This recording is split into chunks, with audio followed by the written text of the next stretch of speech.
In some parts of the country, schools reopen in just a few weeks. And when the school year begins, more teachers will be armed. Since the Sandy Hook attack more than a year and a half ago, 9 states have passed laws allowing teachers to have firearms in school. Vicente Arenas has more on that. Gun! This looks like target practice at a police academy. Shoot. But these slow. men and women are teachers, and they're learning to defend their students against an increasingly common threat, a school shooting. Sheriff's Department, everybody on the ground, do it now! We can't show you their faces because they're the classroom equivalent of an air marshal on a plane. They carry their weapons anonymously. When the semester begins, only the local police and school board will know they're armed. We've altered this administrator's voice to protect her identity. Why did you decide to go through this training? I'm from a rural school, and the response time is so slow to get any law enforcement help. I felt it was important if I was able to help and do something to protect our kids. There you go. Very good. In Missouri, local school boards decide whether faculty can be armed. 12 of the state's districts employ teachers who get weapons training here at Shield Solutions in West Plains. Former Highway Patrolman Greg Martin runs the program. We've taken people who have never really handled a handgun at all and give them this training and turn them out to where they score a 90%. Get down now! That means 5 hours in the classroom and 35 hours on the gun range. This is a first-person view of the active shooter drill. We make it as realistic as possible because in the event that happens, God forbid, we want them to be ready. Get down! Release the hostage! So you're worried about the possibility of teachers having guns in schools? I'm very worried about it. Kathy Steinhoff is a high school math teacher in Columbia, Missouri. Her district prohibits teachers from carrying guns. How do you respond to critics who say the only way to stop a bad guy with a gun is a good guy with a gun? I think there's more than one way to stop a bad guy with a gun. But if it does take a good guy, then I want that good guy to be a police officer. Gun!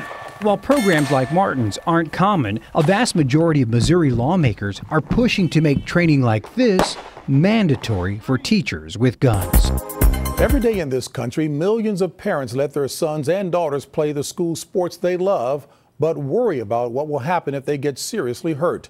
Today, the NCAA, under the pressure of a lawsuit, addressed the issue of head injuries for athletes who play, have played, or will play college sports.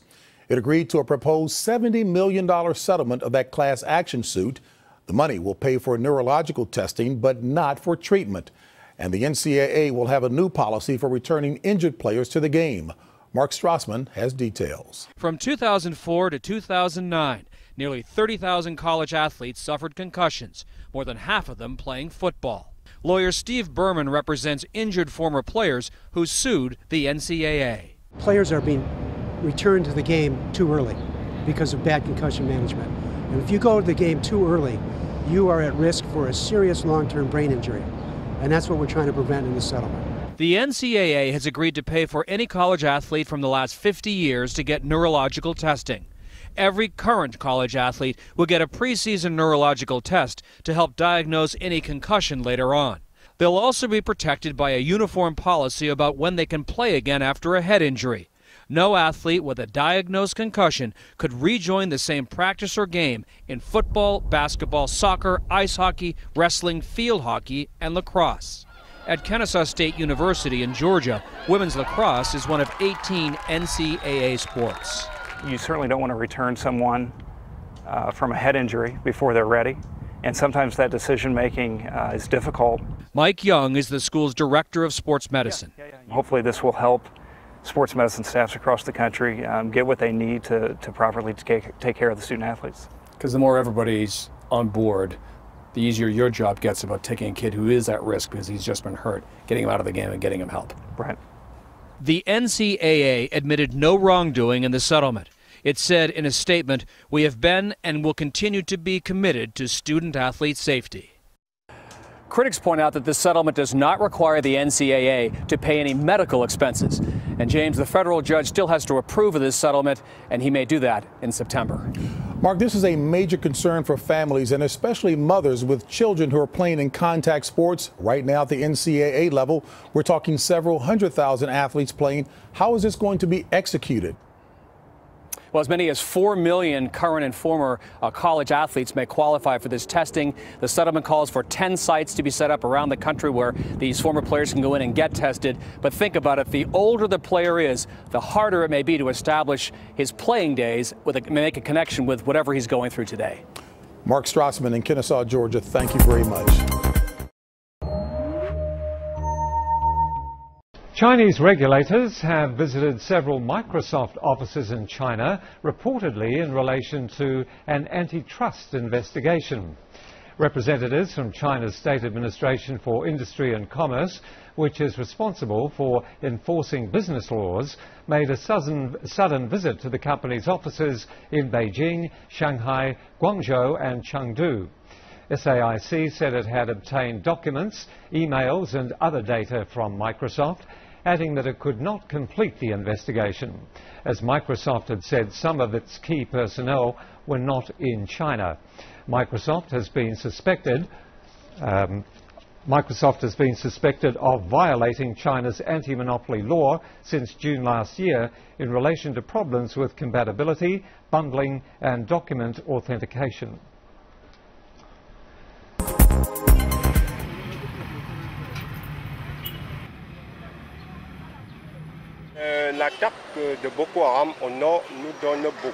Boko Haram's attack in northern Cameroon causes us insomnia, especially in security matters. You know, security is priceless, but our authorities should know that we trust them to stop this threat which causes terror.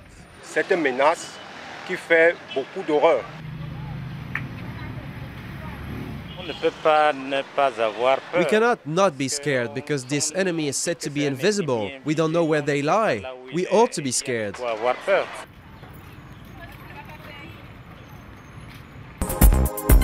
Finally tonight, it's summer on Cape Cod. The weather is warm, it was sunny and in the 70s today. The beaches are crowded, and the seafood, well, they're fighting over it. Elaine Quijano is there. On a typical summer afternoon off the coast of Cape Cod, nearly 1,000 gray seals sunbathe on a sandbar. A few years ago, this would have been unbelievable. By the 1960s, the seals were hunted close to extinction, the result of a $5 bounty by the state in an attempt to eliminate an animal many considered a pest to fishermen. But in 1972, Congress passed the Marine Mammal Protection Act, and scientists hoped the seals would rebound. They're all looking at us. Yep, they're all looking and saying, who are these people? Mike Giblin is a volunteer with the National Park Service. And is this the most you've seen since you've been doing this? Yes, today is stuff this week in particular is definitely the most we've seen. But where scientists see success, others see competition. Seals can consume up to 50 pounds of fish each day, sometimes following fishermen's boats and snatching food right off their lines. It's frustrating. You're watching them take money right out of your pocket. The money is 8 feet from the surface, and it's Every fish is money for you. Every fish is money. Nick Muto has been fishing these waters for 13 years. When seals became endangered and we started looking at the seal population, did we ever measure what success would look like? Did we ever say when enough seals would be enough? What is it that you see when you look at a gray seal? I see a threat to my bottom line. They're an 800-pound predator. What we're seeing is something that came back from zero. So if you look at something that came from zero, it looks like a lot of animals. Andrea Bogomolny is a marine biologist studying the seal's recovery. As you know, some people vehemently disagree with you, folks who have lived here for a long time, some of whom are saying, why don't we have a cull to get the numbers under control? I completely understand and I sympathize very much with people whose livelihood depends on fisheries, but these animals can't go to a grocery store. This is their diet, their only diet. Humans upset the balance of nature here decades ago. Now, with livelihoods on the line, they're still trying to determine the least painful way to restore it. This is the very first letter that we have. It was written Christmas 1910, and it's clearly a love letter. My darling, there are no words at my command sufficient to say the full extent of my love for you, and it goes on. A collection of letters written by the 29th President, Warren Harding, to his mistress, Carrie Fulton Phillips, are now open to the public through the Library of Congress website. The letters reveal the last 10 years of a 15-year-long affair that appeared to end as Harding ascended to the highest office in the land. He served as president for just over 2 years from 1921 to 1923. Then it starts to feel like a bad marriage breaking up. It's been such a long, deep relationship, and there's been such difficulties and arguments. The arguments include sharp disagreements about World War I and an admonition from Harding to Phillips that she tone down her pro-German rhetoric. He also urges her to destroy their letters. One of my samples is giving her the advice, please destroy. You're not always careful with these letters, and if you destroy them, you won't have to be careful. So why don't you do that? But obviously, she didn't. Phillips kept them in a box in her closet. After years of legal wrangling, the Harding family got the letters and donated them to the Library of Congress, with the request that they be kept under wraps for 50 years. The very last item is when he's talking about how they've made a mistake. We were both married.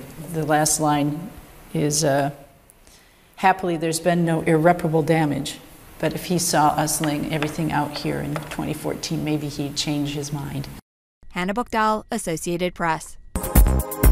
I was able to reach the governor this afternoon, and I spoke to him by telephone. He wanted me to express his sentiment that there are no real winners in this trial.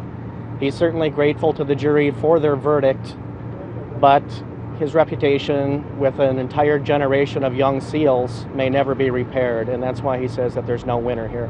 What the governor always wanted was a jury verdict that says Chris Kyle's story is a lie. He's got that. The money that's just on top. For a period of time, they were confused about some of the instructions on defamation and the actual malice standard, and what Chris Kyle's state of mind needed to be or not be to render a verdict in favor of the governor. And I think over a period of several days, the judge's responses to those questions alleviated their concerns. He proposed generally whether the parties would accept something less than a unanimous verdict. So who came up and with the we agreed that we would accept anything 6 or more.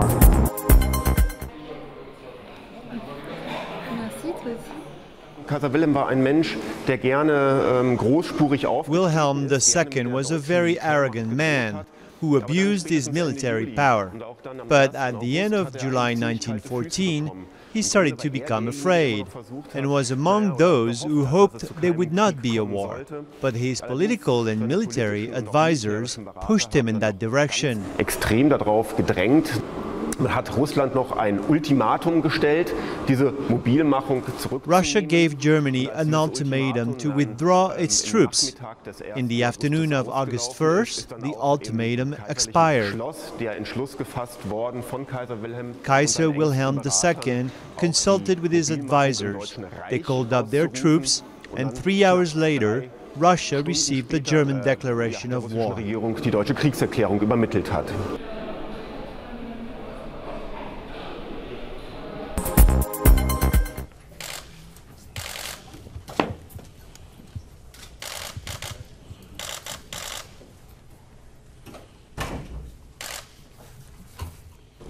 So the bail order pending the probable cause hearing will be that Mr.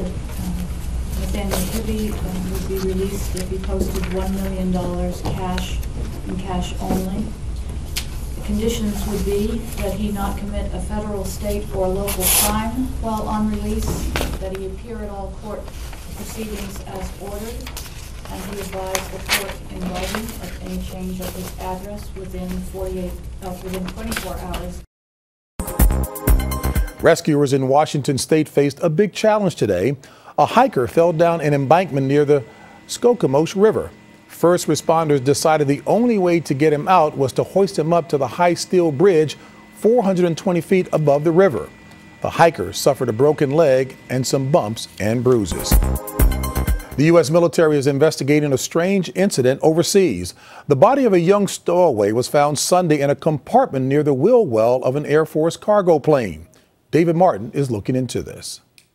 The body was found during a post-flight inspection of a C-130 transport after returning to Germany from Africa. A young black male had lodged himself above the landing gear where he could not be seen during normal pre- and post-flight checks. The grim discovery prompted this question of Pentagon spokesman Admiral John Kirby.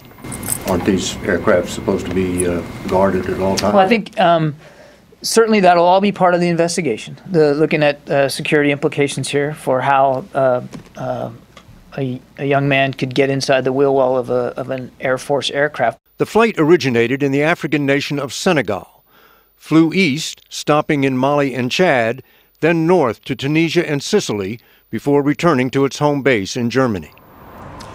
The Pentagon says security at some of those airfields is not up to American standards, but that would seem to be all the more reason to guard the plane while it was on the ground. Good afternoon, everyone. Today, and building on the measures we announced 2 weeks ago, the United States is imposing new sanctions in key sectors of the Russian economy: energy, arms, and finance. We're blocking the exports of specific goods and technologies to the Russian energy sector. We're expanding our sanctions to more Russian banks and defense companies. And we're formally suspending credit that encourages exports to Russia and financing for economic development projects in Russia. It's not a new Cold War. What it is a very specific issue related to Russia's unwillingness to recognize that Ukraine can chart its own path. Secretary Kerry.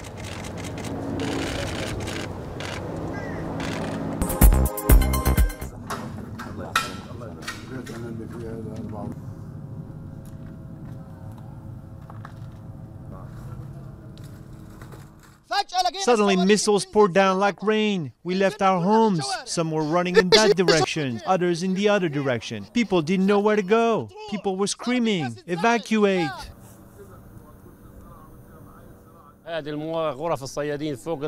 Around 50 homes belonging to fishermen were all completely destroyed. In each home, there were nets and fishing material worth around $100,000. Nothing is left. Everything was destroyed. Why did they destroy this mosque? Was it its fault? There are no vandals inside, or people from Hamas or Fatah. We're all brothers. We come here just to pray.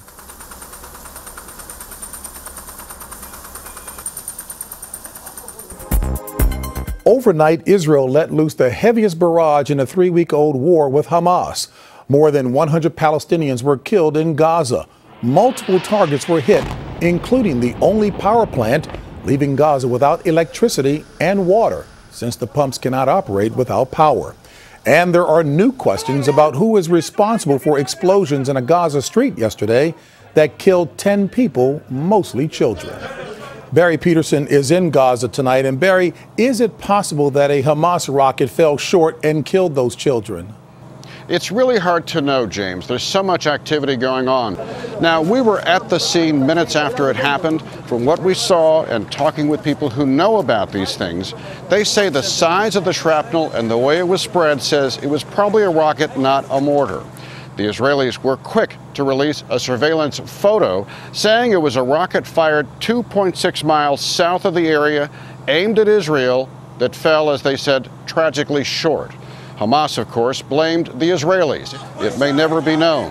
But here in Gaza, where perception is reality, they believe Hamas, they blame the Israelis. James? Barry, has the growing civilian death toll affected support for Hamas in Gaza? Well, not publicly, because people are afraid to talk out against Hamas in a time of war, but privately, I think people are weary of Hamas firing rockets at Israel. They're weary of the Israeli attacks. They want this to end. We talked with a shop owner and some of his friends, and they said something intriguing, that Hamas can make war, but they don't believe Hamas can make peace. The other day, I stood with a man on top of the rubble of his house. He said, "I'm neutral. I just want the misery to end." And I have to tell you, James, that's the way a lot of people feel around here tonight. Barry Peterson in Gaza, thank you. And then there are the 2 Indiana women who were run over by a railway bridge and lived to tell about it. The video from the engineer's perspective was released today. The women were trespassing on the 80-foot-high bridge earlier this month, and there was no way to escape the locomotive. The engineer feared that he killed them, but they weren't hurt and were last seen running to a car.